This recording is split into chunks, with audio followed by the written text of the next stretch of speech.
Saludos, bienvenidos a todos a esta píldora de conocimiento en la que analizaremos la doctrina de la conducta lícita alternativa, así como las corrientes doctrinales que han interpretado este argumento de la conducta lícita alternativa en el seno del derecho de daños.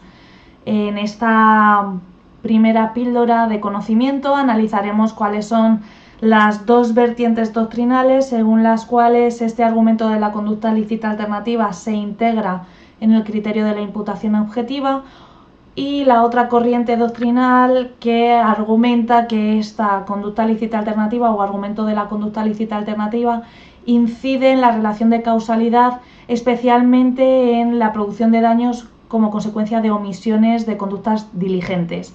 Como sabemos, en derecho de daños, un problema fundamental y clave es determinar qué eventos dañosos causalmente ligados a la conducta u omisión del responsable pueden ser puestos a su cargo y cuáles no. Esto es lo que llamamos imputación objetiva o causalidad jurídica y no mera causalidad natural. Entre los elementos que integran esa imputación objetiva hay distintos requisitos y entre ellos vimos que se encuentra la conducta lícita alternativa o la teoría de la conducta lícita alternativa. Sin embargo, no todos los autores comparten que esta conducta lícita alternativa implique una disociación o una ruptura de la imputación objetiva, sino más bien una ruptura de la causalidad. Por lo tanto, lo que vamos a ver hoy es cuáles son esas dos doctrinas principales en materia de conducta lícita alternativa, así como cuáles son sus implicaciones, ejemplos, etc. Aquí os voy a compartir una presentación para que podáis seguir la exposición con mayor facilidad. Como es sabido, según la sentencia de 2 de marzo de 2006, la imputación objetiva consiste en establecer, de acuerdo con los criterios de la experiencia y en base a los principios que rigen el sistema, qué daños es justo poner a cargo de la gente, descartando de este modo algunos que podrían ser conectados al hecho dañoso. Por lo tanto, constituye la imputación objetiva un momento posterior a la constatación de la causa o causalidad natural entre la conducta y la producción del daño. Por su parte, la sentencia de 24 de febrero de 2017 indica que la corriente actual jurisprudencial sobre la causalidad en los últimos años acude a esta teoría de la imputación objetiva para determinar, reitero, qué daños han de ser puestos a cargo o deben ser resarcidos por parte del causante del daño.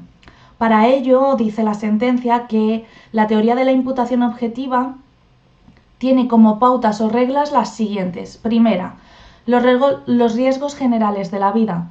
La vida tiene riesgos propios e inherentes que son aceptados por todo, es decir, las desgracias en sí mismas existen, es decir, que los riesgos ordinarios de la vida no tienen que ser puestos a cargo de otra persona, sino que la persona que los padece o la víctima, el perjudicado, no tiene derecho a una indemnización porque es jurídicamente válido que lo soporte. La segunda es la prohibición de regreso.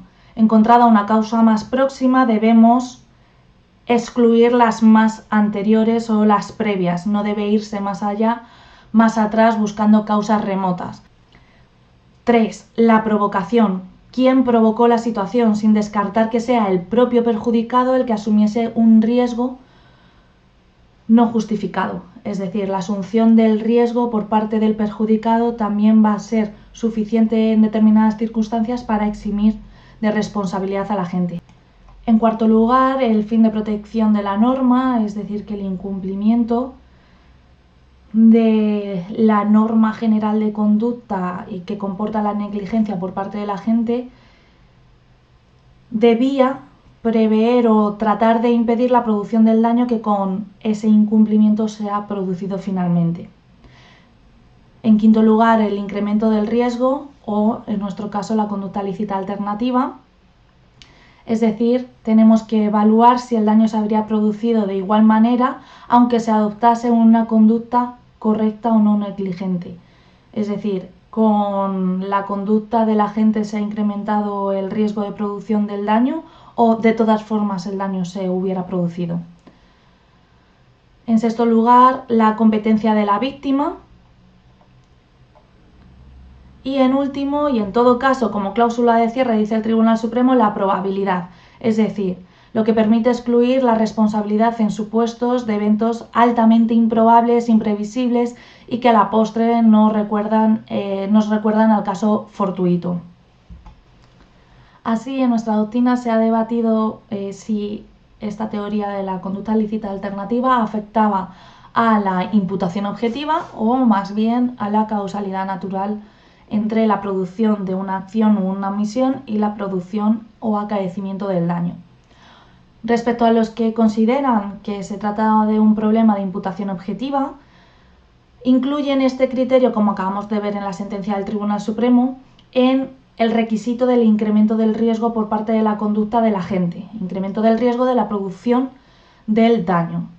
De esta forma se entiende que si se prueba que el daño habría acontecido de igual manera y con la misma extensión si el causante hubiera desarrollado una conducta correcta, es decir, no negligente, entonces debe excluirse la imputación objetiva del daño y por lo tanto su responsabilidad. Con respecto a los autores que consideran que la teoría de la conducta lícita alternativa no es tanto un problema de imputación objetiva, sino más bien de causalidad natural, aplican esta teoría de la conducta lícita alternativa a la causalidad en caso de omisiones principalmente. Otros autores como Reglero lo aplican también a situaciones en las que ha habido una conducta positiva por parte del agente.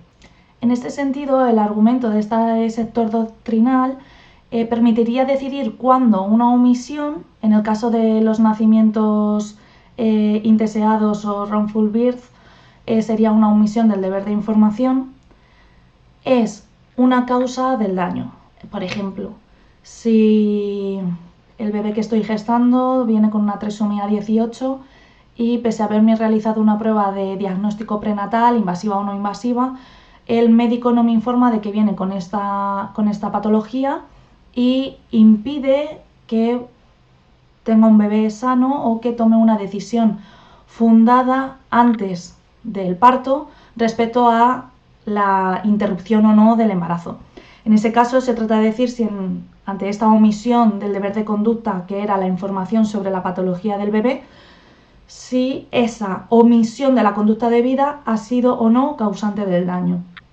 Esto llevaría a sostener que si la gestante hubiera tenido finalmente el bebé, incluso habiendo cumplido la conducta lícita alternativa del médico, es decir, habiendo informado que el bebé venía con una trisomía 18 o síndrome de Edwards, esto significaría que no debe ponerse a cargo del doctor incumplidor o negligente la responsabilidad por ese nacimiento con una patología por parte del bebé.